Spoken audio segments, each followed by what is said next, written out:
Hello friends, welcome to Creative Medicine. In this lecture, we will learn about A medical student cannot deliver a seminar fear of seniors despite of knowing that they are supportive.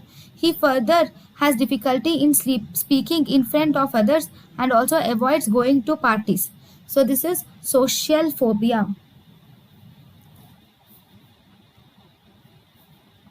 So, in the social phobia, here the patient has fear in public, and also the patient will avoid social situations like going to parties. So, this is a social phobia.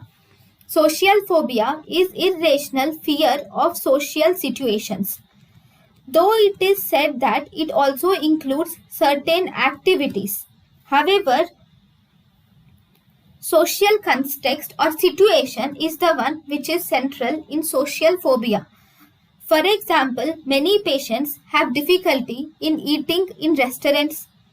However, they do not have the similar problem in eating home. At home, they can eat properly, but they might have difficulty in eating in a restaurant.